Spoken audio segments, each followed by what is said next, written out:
भाग्य बोलतो मराठी, लाभले आम्हास भाग्य बोलतो।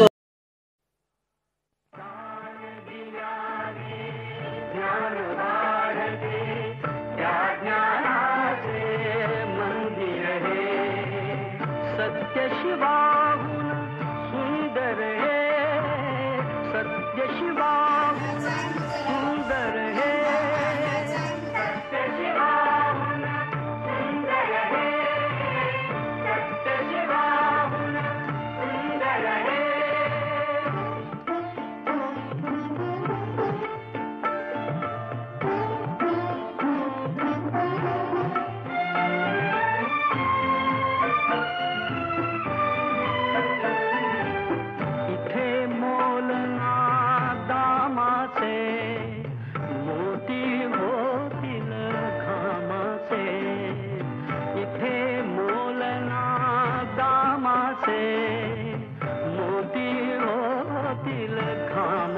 ज्यांची ओळख संपूर्ण महाराष्ट्राला आहे, साने गुरुजी कथामालेचं काम ते गेली कित्येक वर्ष अतिशय निष्ठेनं करत आहेत। एक स्काउट मास्टर, उत्कृष्ट चित्रकार आणि विशेष म्हणजे माझे गुरु श्री शिंदे सर या ठिकाणी आजच्या या कार्यक्रमासाठी प्रमुख पाहुणे म्हणून उपस्थित आहेत। त्यांचं सर्वप्रथम मी आपल्या कला विभागाच्या वतीनं हार्दिक स्वागत करतो। त्याचबरोबर हीच मुची प्रार्थना, हेच मुचे मागणी, हीच मुची प्रार्थना, हेच मुचे मागणी। माणसाने माणसाशी माणसा सम वागणे,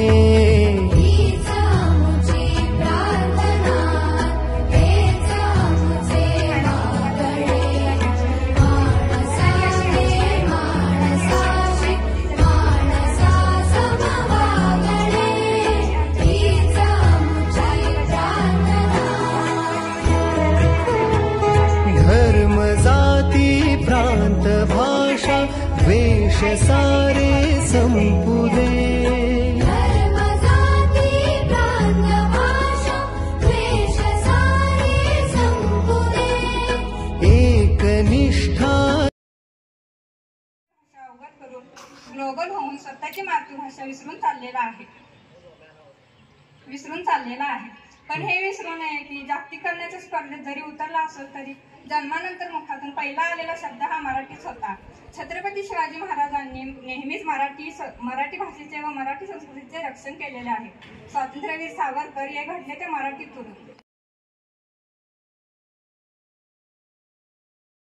सावरकर यांचा जन्मदिवस 27 फेब्रुवारी म्हणजेच कुसुमाग्रज यांचा जन्मदिवस दरवर्षी मराठी भाषा गौरव दिन म्हणून साजरा केला जातो। दिनांक 27 फेब्रुवारी 1922 या दिवशी विष्णू वामन शिरवाडकर उर्फ कुसुमाग्रज यांचा जन्म महाराष्ट्राच्या जन्मभूमीत झाला। त्यांनी आपल्या असामान्य प्रतिभा आणि विलक्षण लेखन कौशल्य आणि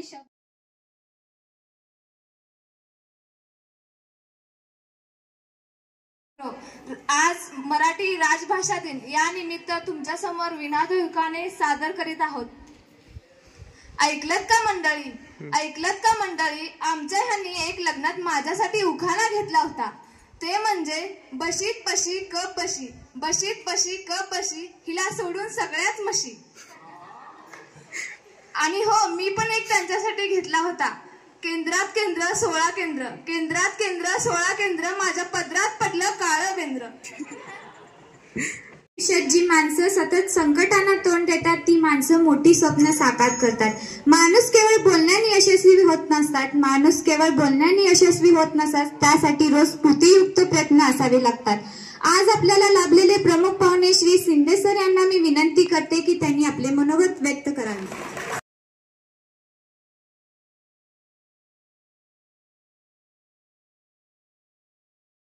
बंधू भगिनींना हार्दिक शुभेच्छा। आज कुसुमाग्रज यांचा जन्मदिन लक्षात ठेवा मुलांनो, आपल्या देशामध्ये असे 3 दिन विशेष आहेत, ते खास आहेत। एक शिक्षक दिन, वाचन दिन आणि मराठी भाषा दिन. बरेच जण जो दिन असेल त्यावेळेला आनंद साजरा करतात, चांगली गोष्ट आहे, मलाही मान्य आहे. पण मला असं वाटतं हा दिन मराठी भाषेचा गौरव हा दररोज झाला पाहिजे, प्रत्येक क्षणाला झाला पाहिजे. तुम्हाला एक उदाहरण मी सांगणार आहे. माझा मित्र श्री संजय सूर्यवंशी सॉफ्टवेअर इंजिनियर अमेरिकेला आहे. त्यानं मला सांगितलं, मी तो पुण्याला आला, मी गेलो भेटायला त्याला.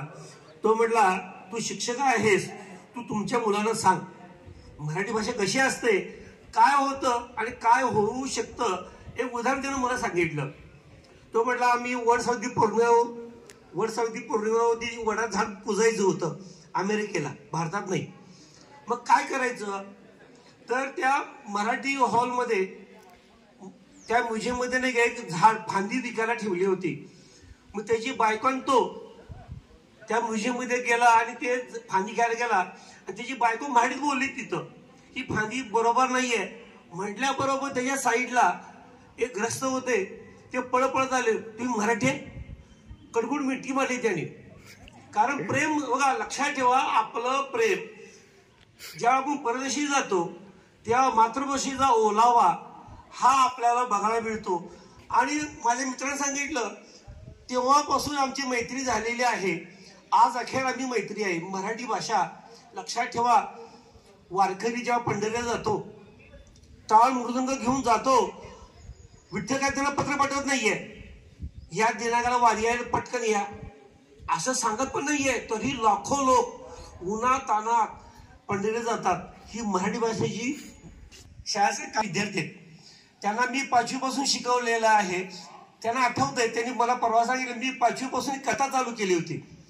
ती कथा 5वीत सांगत होतो, 6वीत सांगत होतो, 7वीत सांगत होतो, 8वीत सांगत होतो. आणि आता म्हणतात, सर त्या कथेचा पुढला भाग काय, आता मला सांगा की. म्हणजे आपल्या मनामध्ये लक्षात ठेवा, नुसतं वाय आवाज काढणं हे उपयोगी नाहीये. आपल्या भाषेसाठी आपण काय करतोय. मराठी पहिल्यांदा ज्या मुली बोलल्या मला खूप आनंद झाला, मनापासून आनंद झाला. पण उखाणं घेताना लक्षात ठेवा, साहित्याची गोडवा असतो, वेडमन नाही करायचं, आजच्या दिवशी नाही करायचं, थोबडा बिबडा नाही म्हणायचा म्हणजे. लक्षात ठेवा, आपल्याला एवढे संत महंत होऊन गेले, डॉक्टर बाबासाहेब आंबेडकर असून, फुले असून, ते सर्व लोक लक्षात ठेवा आपल्या मराठी भाषेचा गौरव जगामध्ये विश्वामध्ये केलेला आहे. लक्षात ठेवा, याचा आनंद काही विद्यार्थ्यांनी नाव घेतलेलं होतं आंबेडकरांचं वगैरे, चांगली गोष्ट आहे. वेडमन नाही करायचं, आजच्या दिवशी वेडमन आनंद व्यक्त करा, गाणी म्हणा. लक्षात ठेवा, मी येता पहिलीपासून आतापर्यंत ज्या कविता आपण वडाय वडाय उभ्या पिकात ढोर, किती हाकला हाकला फिरी येत पिकावर, मन मोकाट मोकाट त्याला ठाई ठाई वाटा, जशा वाराने चालल्या पाण्यावर रेलाटा. येता 5वीची कविता माझ्या पाठ, 8वीची कविता म्हणून दाखवतो. गणपत वाणी बिडी पिताना चावायचा नुसतीच गाडी, गणपत वाणी बिडी पिताना चावायचा नुसतीच गाडी. एक कडवल. येता 6वीची कविता म्हणतोय, अभंग होता एक मला. हातामध्ये टाळ घ्या, गळ्यामध्ये वीणा घ्या, हातामध्ये टाळ घ्या, खांद्यावर वीणा घ्या, हासत नाचत पंढरीला जाऊ चला. ह्या कवितेत मला पाठ वेडमन. लक्षात ठेवा, आपण वेडमन असं असावं की रसिकाला कसं व्हावा म्हटलं नाही, लक्षात ठेवलं पाहिजे. कुसुमाग्रजांनी अफाट साहित्य निर्मिती केलेली आहे. लक्षात, ज्ञानपीठ पारितोषिक तुम्हाला माहित नाही आहे ना, हे राष्ट्रीय लेवलचं पारितोषिक आहे.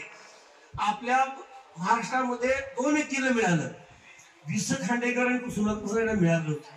लक्षात, हे साहित्यिक आपल्या भारत देशामध्ये कोणत्याही भाषेमध्ये साहित्य निर्मिती केलेल्या व्यक्तीला देण्यात येतं, ते त्यांना दिलं.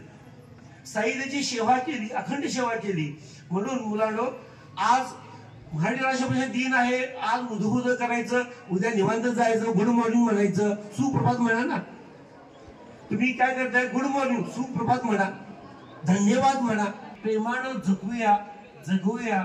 आज जगामध्ये जगामध्ये जेवढे जेवढे शास्त्रज्ञ महाडीमध्ये आहेत ते महाडी प्रेम जपतात, कविता गातात, गायन करतात. आपण काय करतो, फक्त 11वी 12वी 10वीच्या बोर्डापुरतं लेखन करतो. तसं नाहीये. तुम्हाला मोडकी तोडकी कविता येऊ दे, तुम्ही कविता करा, चुकून दे काही होत नाही. एखादी कविता करा, एखाद्या सारांश लेखन करा, तुमच्या मनातली भावना व्यक्त करा. जर आपण अशा केल्या तर आपल्याला लक्ष आहे का, येस न्यूज आर्ट माझं एक ब्लॉग आहे. मी असं सुरुवात केली, मला वाटलं 12 मार्च माझा वाढदिवस असतोय, माझ्या मुलीने सांगितलं पप्पा तुम्हाला मी भेट देणार आहे. म्हटलं काय देणार आहे मला तू भेट?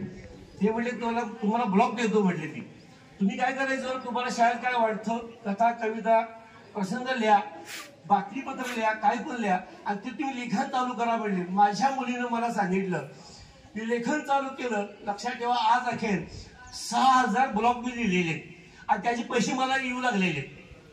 म्हणजे आपण केलं पाहिजे. आपण काय करतो माहिती, आपण करतच नाही हो, करतो ते टिंगल नाही करायची. लक्षात ठेवा, फक्त 2 वेळी समोर थाप बसतोय.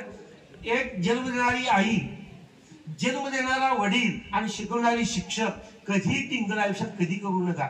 आणि ही माणसं कोणतीही अपेक्षा न घेता तुम्हाला प्रामाणिकपणे शिकवतात, करतात. आयुष्यामध्ये कधी टिंगल करायची नाहीये. जीवनामध्ये लक्षात ठेवा, जी मागवली 9 महिने 9 दिवस ते कधी चढवू नका.